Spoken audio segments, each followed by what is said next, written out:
Olá, eu sou o professor Ivo e vou fazer uma série de vídeos a respeito da disciplina de Sistemas Operacionais. Esses vídeos são voltados para alunos do Bacharelado de Sistema de Informação e neste vídeo eu vou apresentar uma introdução sobre os sistemas operacionais. Vamos lá? Inicialmente, o que é um sistema operacional? Então, o sistema operacional ele é um software que é responsável pelo gerenciamento do hardware e da realização da interface entre o peopleware, né, que é o usuário, os aplicativos de usuário, e o hardware. Ele comumente se apresenta como uma interface CLI. Então, a interface CLI é uma interface de linha de comando que é baseada em comandos, parâmetros e argumentos, que são digitados. Então, você digita um comando, aperta Enter, ele executa uma tarefa. Temos também a interface GUI. Em relação ainda à interface CLI, de linha de comando, ela é uma interface leve, de baixo consumo computacional, porém exige alguns conhecimentos prévios dos comandos que serão utilizados, né? Na interface GUI, não. A interface GUI é a interface gráfica para usuários, né? Onde a interação é baseada no menu, no ícone, nos botões, nas setas do mouse, né? Essa interface ela possui maior consumo computacional, então ela exige maior consumo de hardware, né? Porém, nelas, as ações são mais intuitivas, ou seja, é muito mais fácil de eu utilizar e interagir com o meu sistema operacional usando uma interface GUI. A multiprogramação em sistemas operacionais baseia-se na execução simultânea, ou seja, paralela, de vários programas, uma vez que diversos programas são mantidos na memória. Isso torna mais eficiente o aproveitamento dos recursos do computador, evitando que o computador fique parado em uma operação de entrada e saída. A multiprogramação remete à ideia dos sistemas operacionais modernos. Um exemplo simples de multiprogramação é quando um processo solicita a operação de entrada e saída e outro processo poderá ser executado pelo processador, ou seja, pela CPU. No momento que o processo 1 estava sendo executado e for paralisado para realizar uma gravação no HD, um processo 2 pode ocupar a CPU aí, e aproveitar esse recurso que vai estar ocioso. Em um sistema monoprogramável, somente um programa pode estar na memória e a CPU permanece dedicada. Então, no sistema multiprogramável, não. Vários programas podem estar carregados na memória e concorrendo pela utilização da CPU. Essa imagem abaixo, ela ilustra aí ambas as situações. Então, no sistema monoprogramável, eu tenho um processo que está usando a CPU, fazendo seus cálculos lógicos e aritméticos, acabou de fazer suas tarefas na CPU, ele precisa realizar uma atividade de entrada ou saída, ele vem para a fila do periférico. Porém, no sistema monoprogramável, quando o processo vem para cá, a CPU fica disponível, fica livre, mas ninguém pode usar, não tem outro processo carregado na memória para utilizar. E aí, isso torna ineficiente o uso do sistema computacional. No multiprogramável, não. No sistema multiprogramável, eu tenho um processo 1 utilizando a CPU. Assim que ele termina e vai para a fila de entrada e saída, eu posso chamar um outro processo para utilizar a CPU, um processo 2, então otimizando o recurso computacional.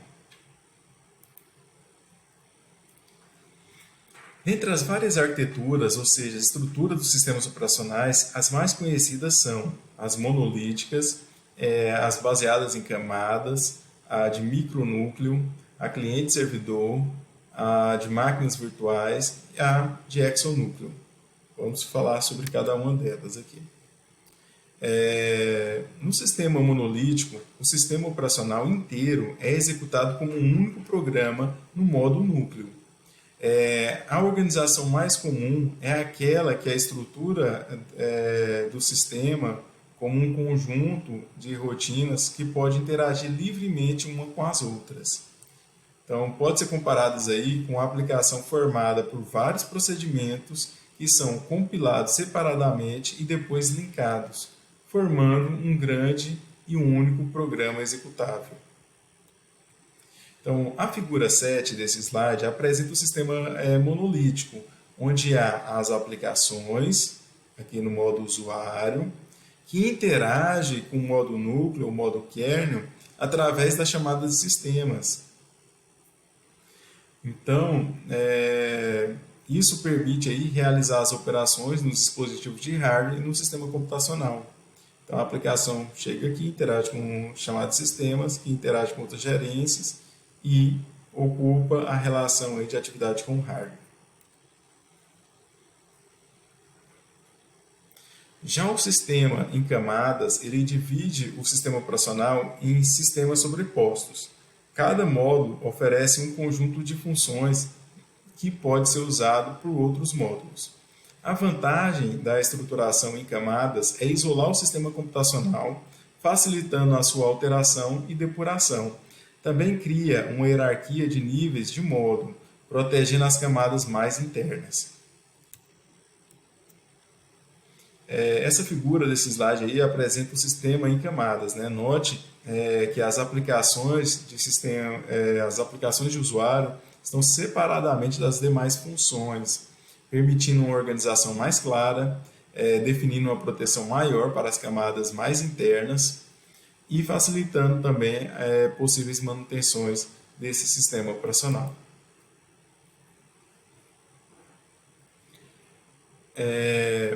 Já o sistema micronúcleo cliente-servidor, ele vai integrado aí, permitindo um núcleo menor e mais simples através da divisão deles em processos menores.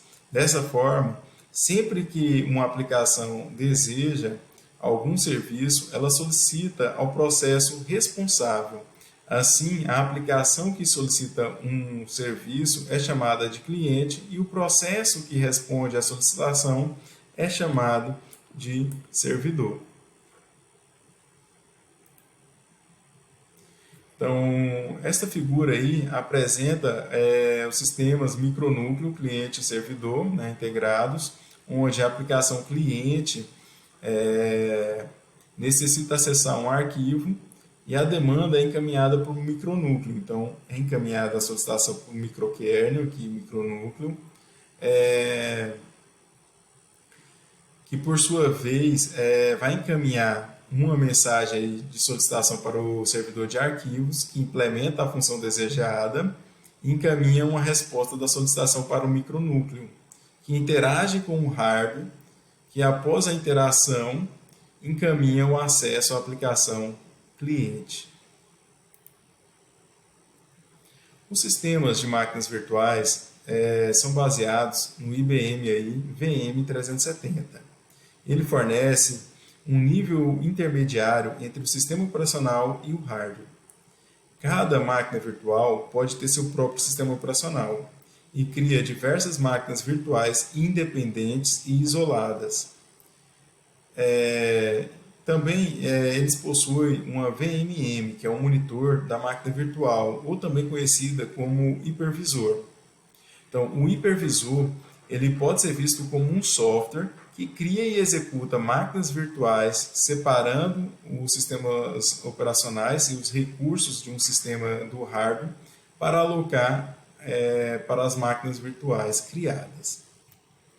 Então, a imagem a seguir aí, ela apresenta o sistema de máquinas virtuais, onde as aplicações, então aqui temos a aplicação 1, a aplicação 2, que interage com o sistema operacional, nesse caso aqui com o A, temos a aplicação 1 e 2 aqui que interage com o sistema operacional B, e assim por diante. E todos esses sistemas operacionais, o A, B, C e D, eles interagem com o hipervisor, o VMM, que por sua vez faz a interação com o hardware. Então o hipervisor ele faz a intermediação entre as funções, as chamadas aí dos sistemas operacionais com o hardware.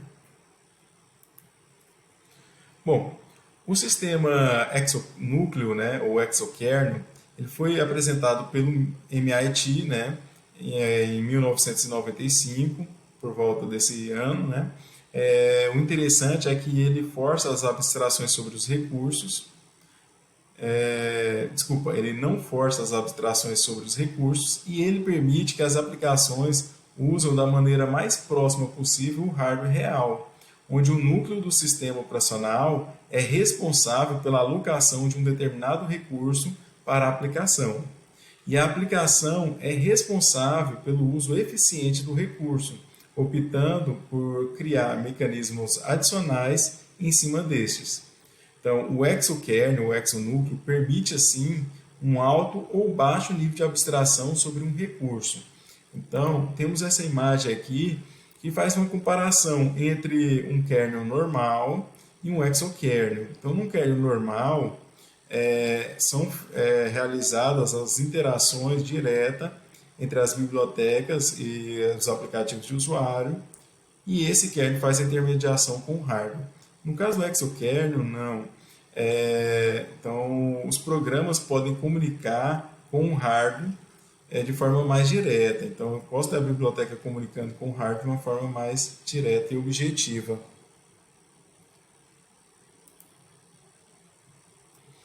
Bom, partindo agora sobre processos, o que é um processo em sistemas operacionais?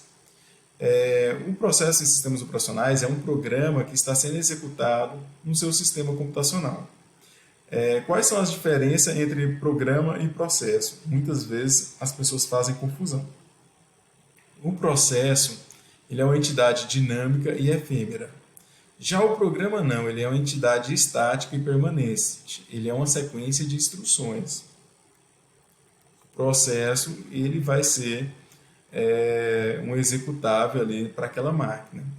Então, continuando as comparações, o processo ele vai alterar o seu estado à medida que avança a sua execução. E ele é composto por programa, dados, contexto, né, que são os valores em cada momento. Já o programa, ele possui vários processos, ele pode possuir vários processos, e o mesmo programa pode atuar com dados em momentos de execução diferentes. Então, eu crio um cadastro de cliente e esse programa ele vai ter entradas diversas em diversos momentos. Bom, os processos eles são criados e destruídos. Então, a destruição ocorre ao término da execução ou por uma demanda de outro processo. Na maior parte das vezes, eles executam programas de usuários, mas também executam programas de sistemas que são chamados de daemons. Há dois ciclos básicos dos processos. O ciclo de processador, tempo de espera e ocupação da CPU, e o ciclo de entrada e saída, que é o tempo que espera uma conclusão de um evento de entrada e saída. Os processos com o ciclo de processador maior do que o ciclo de entrada e saída, eles são denominados como CPU balde. Na situação inversa, eles são chamados de sistemas I/O balde.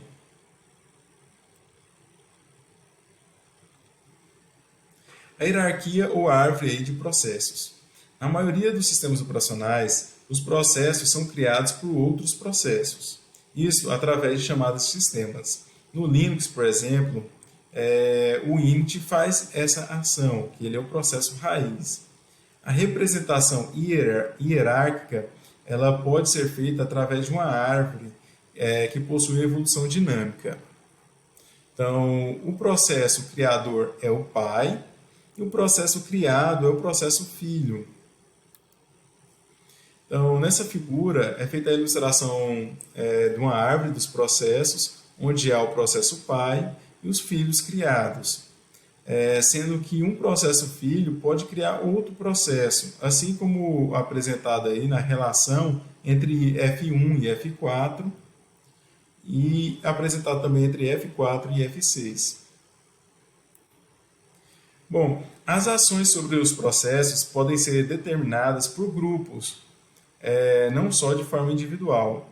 Às vezes pode ficar uma dúvida a respeito do que o sistema operacional pode fazer com os processos filhos na destruição de um processo. Então, pode ocorrer as seguintes situações. Toda a descendência pode morrer, junto com o processo que era o pai, ou a descendência pode ser herdada pelo processo avô, ou posterga-se a destruição do processo pai até que os filhos terminem sua execução. No Linux, quando o processo pai morre, todos os processos filhos recebem como pai, ou seja, um novo pai, né, o init. Bom, durante o processo, durante o tempo de vida de um processo, ele vai mudar muitas vezes de estado. Então, o estado do processo são criação, quando ele gera um novo processo. Ele pode assumir um estado hábito, quando o processo está pronto para ser executado pelo processador, ou seja, CPU. Ele tem o status executando, quando está utilizando a CPU. Bloqueado, quando o processo está esperando pela ocorrência de algum evento, normalmente um evento de entrada e saída. E destruição, que é o fim do processo.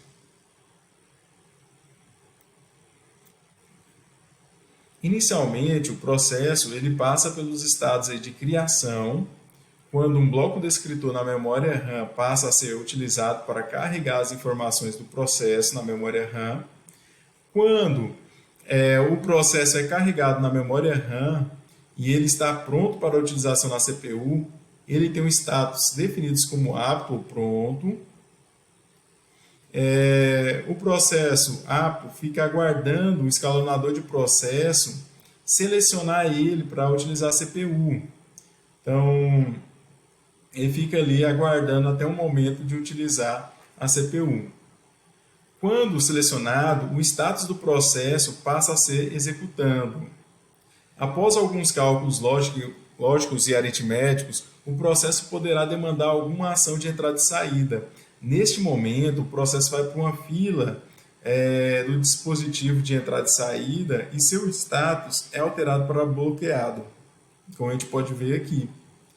Após a realização do evento de entrada e saída, o processo volta para a fila de apto. Após ser selecionado novamente pela CPU, ele vai para executando. E ao ter encerradas as suas ações na CPU e finalizado todo o seu processo de entrada e saída, ele vai para a destruição. A destruição vai desalocar o bloco descritor utilizado pelo processo na memória RAM e ele vai ser finalizado.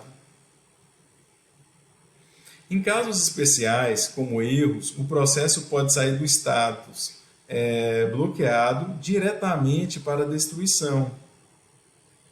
E em casos de execução muito rápida, como verificar a data e hora, o processador pode retornar direto para executando.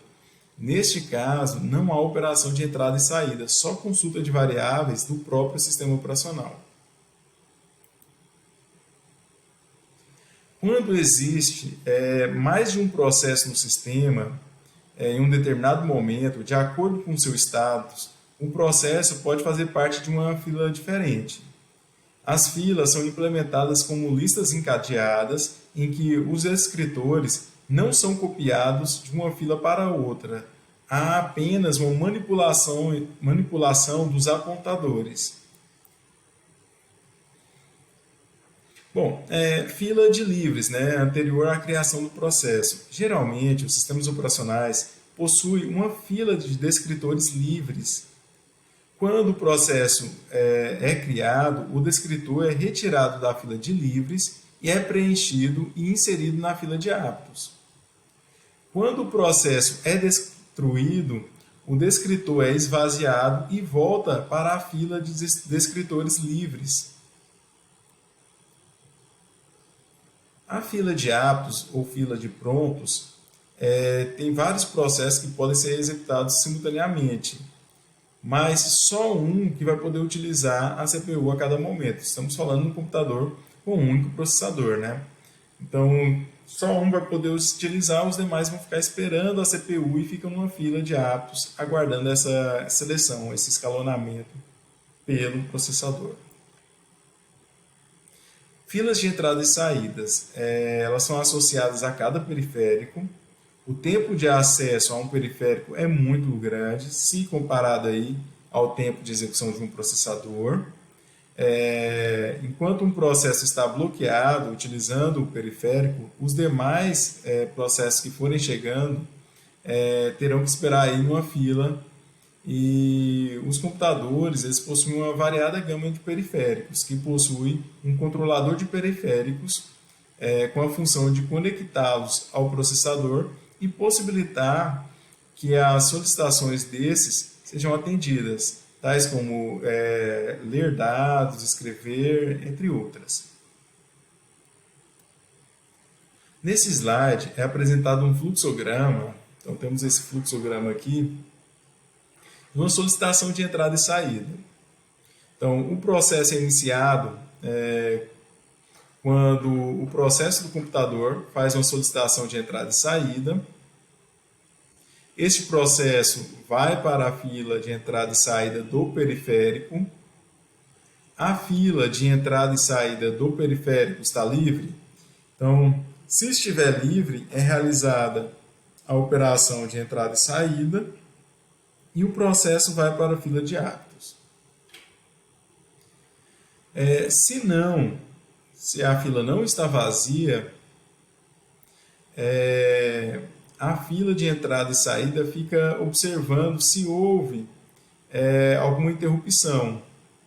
Então, se houver alguma interrupção, vai ser pego um outro processo que está na fila de entrada e saída, vai ser realizada a operação de entrada e saída, e o processo vai para a fila de hábitos.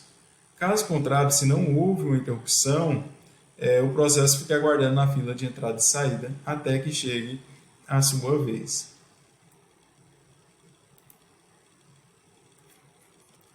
É interessante observar questões sobre interrupção, né? Interrupção, então, é um recurso comum dos processadores e, através dela, o controlador de um periférico chama a atenção do processador e sinaliza a ocorrência de algum dos eventos. Estas são as referências utilizadas para a criação desse material. Bom, agradeço aí a atenção. Se você gostou do material, curte ele aí e se inscreva no canal. Se ficou com alguma dúvida ou tem alguma sugestão de melhoria, comenta aí. E eu desejo aí tudo de bom. Um grande abraço.